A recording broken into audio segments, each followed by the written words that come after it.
Bonsoir à tous, très heureux de vous retrouver pour votre magazine d'actualité à la source. Au sommaire aujourd'hui, nous entendrons le nouvel appel du pape François pour la paix en Syrie, une parole insistante prononcée hier à l'issue de l'audience générale. Demain, la première salle de shoot ouvrira à Paris, une structure pour lutter contre la toxicomanie qui divise. L'association catholique Jaïr accompagne des personnes dépendantes à la drogue. Sa présidente Marie-Elisabeth Consigny nous donnera son point de vue. Depuis aujourd'hui, une nouvelle web-série produite par les associations familiales catholiques est visible sur Internet, un moyen ludique pour proposer aux parents et aux enfants des réponses sur les questions de sexualité.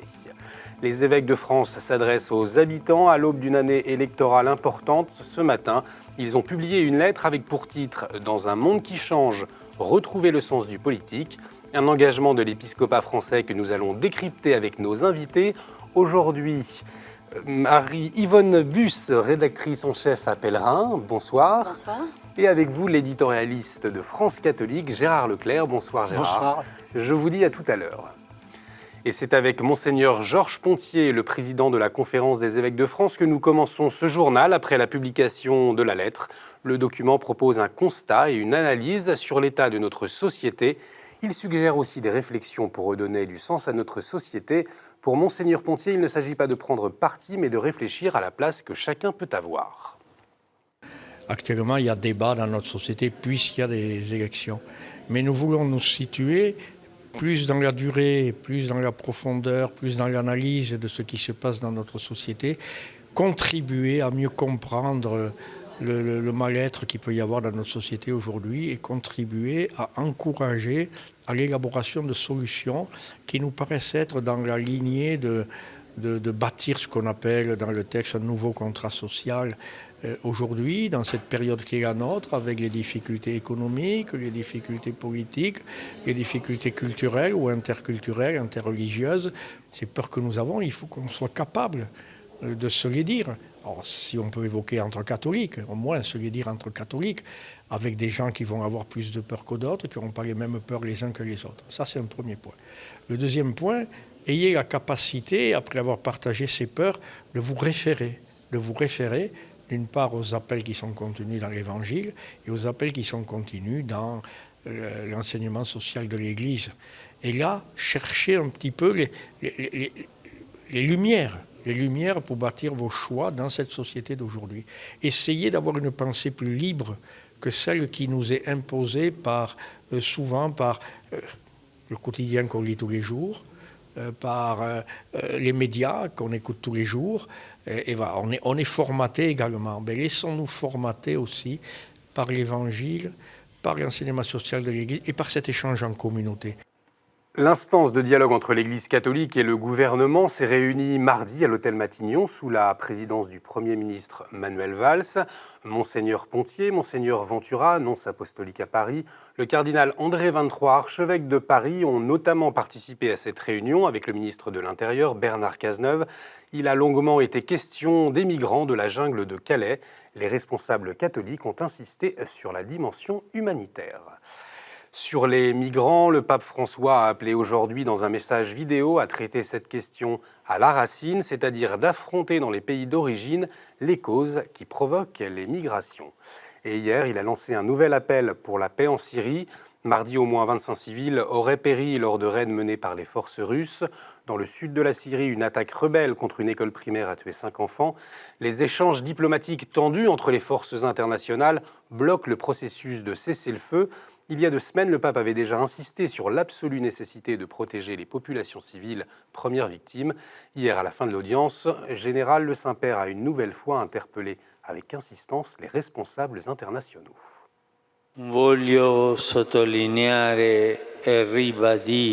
Je veux souligner à nouveau et redire que je suis proche de toutes les victimes du conflit inhumain en Syrie.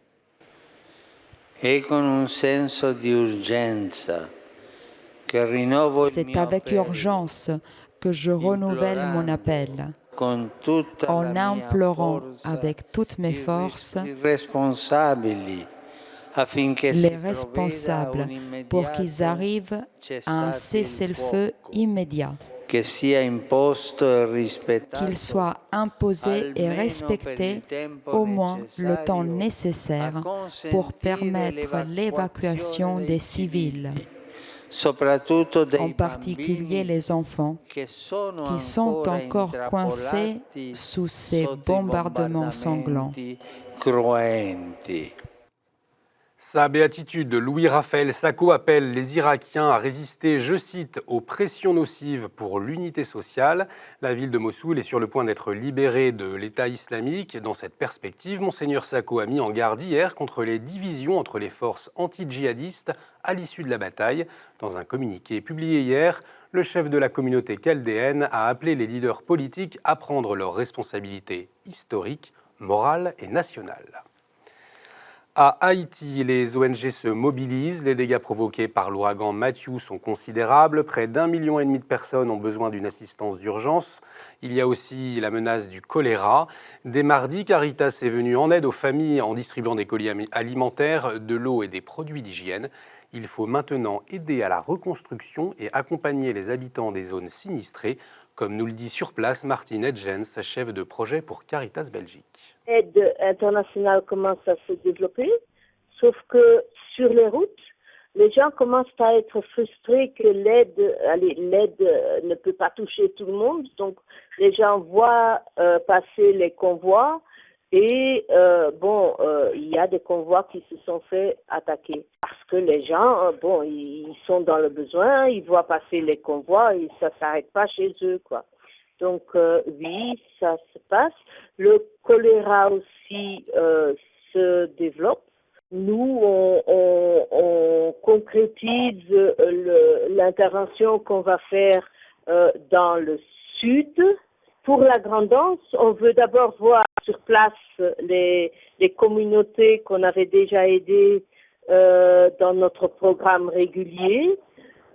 Sauf que jusqu'à présent, on ne peut pas arriver dans ces communautés parce que la route est toujours bloquée. J'ai des nouvelles par rapport à des organisations qui sont sur place, mais jusqu'à hier, on nous dit qu'on ne peut pas y arriver.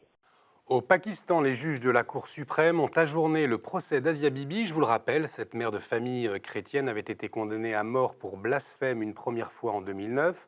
En 2014, après plusieurs procès, le jugement était définitif, mais plusieurs voix s'étaient élevées contre cette décision. La Cour suprême a décidé de réexaminer le dossier. Ce devait être aujourd'hui, mais il a été renvoyé après le désistement d'un juge dans un contexte tendu. Monseigneur Maurice Piat deviendra le second cardinal mauricien de l'histoire, après le cardinal Margéo. On vous le disait mardi, le pape François va créer 17 nouveaux cardinaux lors d'un consistoire prévu le 19 novembre, avec la volonté de montrer l'universalité de l'Église. Monseigneur Piat est l'évêque de Port-Louis depuis 1993. Il appartient à la congrégation missionnaire du Saint-Esprit. S'il a été très étonné par l'annonce de son nouveau statut, c'est pour lui un encouragement pour toute l'Église mauricienne. J'ai été très surpris, j'avoue franchement, par cette nomination. Je ne savais pas trop quoi en penser. Et puis petit à petit, je me suis rendu compte que c'était un geste d'encouragement que le pape François me faisait, mais pas seulement à moi, mais aussi à l'Église dont je suis ici l'évêque. Alors, je rends grâce au Seigneur pour cette confiance que le pape François place en moi et pour cet encouragement qu'il nous donne. Merci à la vie catholique de Maurice qui a réalisé ces images. Et puis, une nouvelle fonction également pour Monseigneur Augustine Kazouja. Il a été nommé hier nouveau nonce apostolique en Belgique. L'Ougandais était auparavant à un poste similaire au Nigeria. Dimanche prochain, 7 bienheureux seront canonisés place Saint-Pierre à Rome. Parmi eux, 2 Français, Élisabeth de la Trinité et Salomon Leclerc. Née en 1880, la carmélite Élisabeth de la Trinité est morte en pleine jeunesse, à 26 ans. Elle a notamment développé une doctrine sur l'habitation de Dieu dans la personne humaine. Né en 1745, Salomon Leclerc est le premier éducateur, membre des Frères des écoles chrétiennes. Il est mort martyr à la Révolution française. Avec lui, 3 évêques, 183 prêtres et religieux et 5 laïcs. Ils ont été tués pour leur fidélité à l'Église. C'est pour ne pas les oublier que l'association pour le souvenir des bienheureux martyrs de septembre 1792 a été créée il y a 27 ans. Son président actuel est le père Mornas. Il nous raconte le contexte qui a mené au martyre de Salomon Leclerc. Dans la tourmente révolutionnaire, les prêtres ont le choix entre prêter serment à la constitution civile du clergé ou la refuser. La constitution civile du clergé, elle vise à faire adhérer tout le personnel ecclésiastique de France au principe de la Révolution et l'adhésion au nouveau régime. Et ce faisant, ils tournent le dos à l'autorité romaine, à l'autorité du pape. Lorsqu'en province, un prêtre refuse de prêter serment à la constitution civile du clergé, il est immédiatement dénoncé par les paroissiens révolutionnaires. Et le prêtre qui refuse de prêter serment à la constitution civile du clergé n'a d'autre solution que de se réfugier dans l'anonymat de Paris. Lorsque la terreur sévit, en août 1792, et que du coup les révolutionnaires organisent des rafles pour capter le maximum de prêtres jureurs, ils n'ont aucune difficulté à en trouver un grand nombre dans les hôtels particuliers qui bordent la place Saint-Sulpice. Cette rafle opérée, les prêtres sont emprisonnés dans cette église Saint-Joseph des Carmes qui sert de dépôt pendant plus d'1 mois. Un reportage à voir en intégralité sur notre site internet. La canonisation de Salomon Leclerc et d'Élisabeth de la Trinité à suivre en direct dimanche à partir de 10h15. L'Assemblée parlementaire du Conseil de l'Europe vote contre la gestation pour autrui. Mardi, le projet de loi lié à la maternité de substitution a été rejeté par 83 voix contre 77. En septembre dernier, le collectif No Maternité Trafic avait manifesté devant le Conseil de l'Europe pour rappeler que la GPA est une atteinte aux droits de l'enfant. Sa présidente Caroline Roux se réjouit donc de ce rejet. Ce texte qui a été rejeté est un soulagement pour nous. En fait, il s'agissait à terme d'un cheval de Troie pour encadrer la GPA.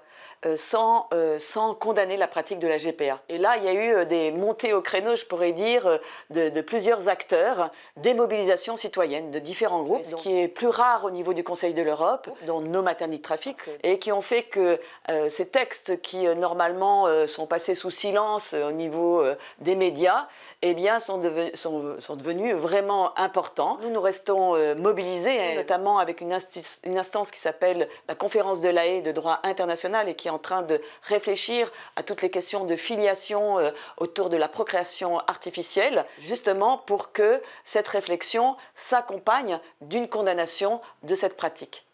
La GPA et la PMA, la Manif pour tous est aussi mobilisée contre. Ce matin, le mouvement a donné une conférence de presse pour apporter des précisions à la manifestation de dimanche prochain.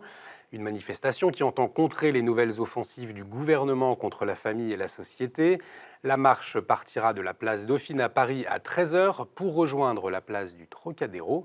La Manif pour tous qui bénéficie d'un nouveau soutien, celui de Geneviève de Fontenay.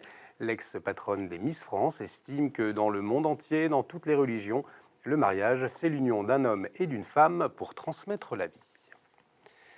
La première salle de shoot pour les toxicomanes ouvre à Paris demain. Son nom officiel, salle de consommation à un moindre risque, un lieu où l'on distribue des seringues stériles pour que les toxicomanes puissent s'injecter leur dose.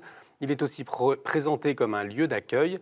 Marie-Elisabeth Consigny est la présidente de l'association Jaillir. Elle aide les jeunes à se sortir de la dépendance.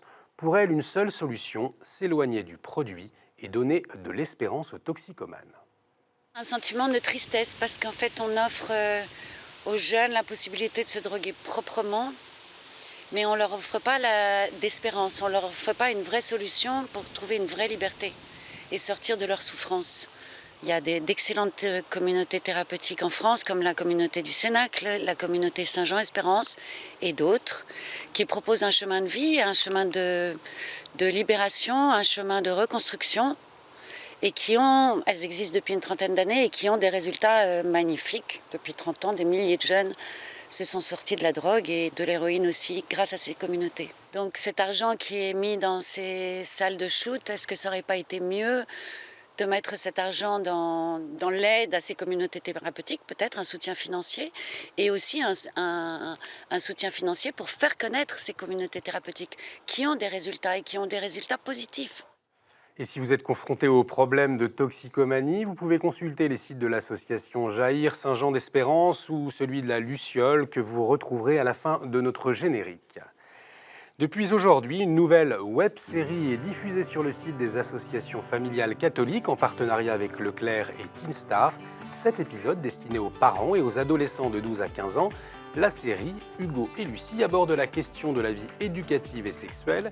C'est aussi la suite de la première série, Lucas et Léa, qui a été vue plus de 100 000 fois sur le web. Cette deuxième saison, 2 étudiants se souviennent de leurs années collège. Ils prennent du recul par rapport à leur adolescence, un moyen d'apporter des repères éducatifs, comme nous l'explique Pascale Morinière, la vice-présidente des AFC. Il y a des messages très contradictoires de la société sur toutes ces questions-là. Il y a surtout une éducation des jeunes par leur père, PAIRS. La parole des adultes a moins de poids. Et c'est important de transmettre quelque chose et des points de repère à un âge où les choses sont assez flottantes. Voilà, donc notre angle est non pas de faire quelque chose de très prescriptif, de très vertical, mais d'aider le jeune à s'interroger, à se poser des questions, à mettre les choses en perspective pour faire des choix de vie qui soient porteurs d'avenir. Notre souhait, c'est que ce soit un outil pour l'animation des parcours, un outil qui facilite le dialogue entre les adolescents et leurs parents, qui pose des questions, suscite la réflexion et va permettre de les faire grandir. À Versailles, une lettre qui circule depuis hier suscite la polémique. Avec la formule « Pourquoi chrétiens nous nous opposons à l'installation de camps de migrants ?» Une réflexion anonyme dont les auteurs se définissent comme des chrétiens de 4 paroisses de Versailles. Monseigneur Aumonier, l'évêque du lieu, rappelait le 30 septembre qu'il fallait faire face sans peur au défi de la fraternité. Dans les Yvelines, 39 paroisses sont impliquées dans l'accueil des réfugiés. 100 foyers se sont proposés pour héberger à domicile des demandeurs d'asile dans le cadre du réseau Jésuite Welcome. Et on poursuit notre édition avec la chronique du Père Armogat. Il s'intéresse au débat des primaires du groupe Les Républicains.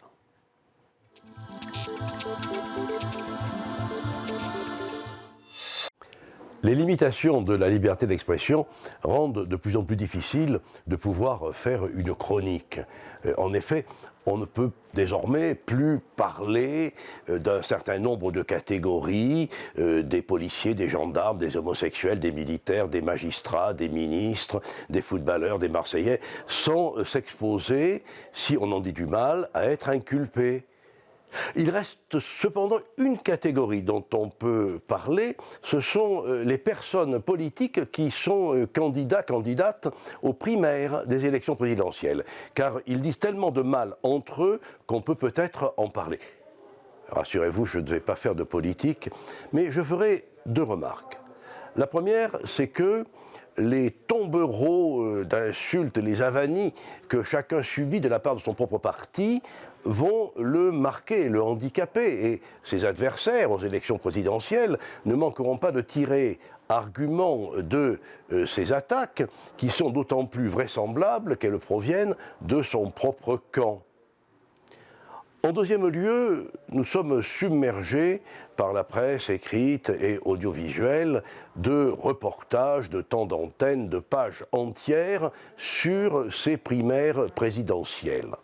Mais si l'on va sur Internet, on regarde les réseaux sociaux, on se rend compte que les internautes pensent à autre chose et parlent d'autre chose. Il n'y a peut-être jamais eu tant de décalage entre le pays médiatique et le pays réel. Est-ce que cela veut dire que les Français n'aiment plus les politiques? Peut-être pas. Peut-être pensent-ils simplement que ce sont les politiques qui ne les aiment pas. Merci Père. Tout de suite, la revue de presse.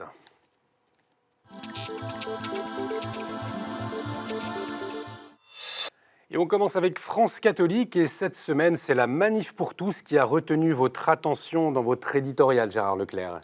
Oui, puisqu'il va y avoir la manif dimanche et que on en parle assez peu au cours de cette campagne électorale de ces questions sociétales, mais ils sont quand même au cœur de notre avenir et je crois qu'il est important qu'on en reparle et qu'on revienne sur les problèmes de fond déterminants pour l'avenir de notre société. Merci Gérard. À lire aussi cette page consacrée au dessinateur Brunor avec un entretien. Et c'est l'appel des évêques à retrouver le sens du politique en première page de Pèlerin. On aborde la question dans quelques instants. Marie-Yvonne Bus, mais vous avez aussi un débat sur les inégalités à l'école. Oui, on a voulu revenir sur ce très mauvais classement qui dit que la France serait le dernier des 35 pays de l'OCDE à garantir l'égalité scolaire. Donc on a voulu en savoir plus. Est-ce que vraiment notre système scolaire ne peut pas permettre l'égalité scolaire? Merci Marie-Yvonne. Parole aux éleveurs dans Famille chrétienne cette semaine. Bien-être animal, qualité de la viande, respect de l'environnement. Les éleveurs se sentent pointés du doigt par une société qui leur demande des comptes. 3 d'entre eux répondent aux consommateurs pour les mettre face à leurs responsabilités. Faut-il libérer l'école? C'est le débat d'un débat. C'est le thème d'un débat également proposé entre Alain Juppé et Anne Coffinier. Les bombes employées sont de plus en plus sales. On est à l'évidence dans un registre de crimes de guerre. Dans son éditorial, Jean-Pierre Denis revient sur la situation à Alep en Syrie, entre horreur et impuissance. À lire également l'analyse d'Henrik Lindell sur la campagne électorale américaine. Les chrétiens rejettent le sexisme de Trump. Que devient la Grèce? L'hebdomadaire Protestant Réforme fait un point cette semaine avec 2 constats. L'acceptation d'Alexis Tsipras des mesures d'austérité imposées par l'Union européenne lui vaut aujourd'hui les critiques de ceux qui le soutenaient hier. L'arrivée massive de réfugiés sur les côtes accentue aussi les difficultés du pays. À noter aussi un dossier sur le mensonge en politique. Voilà pour votre revue de presse. Retrouvons tout de suite nos éditorialistes.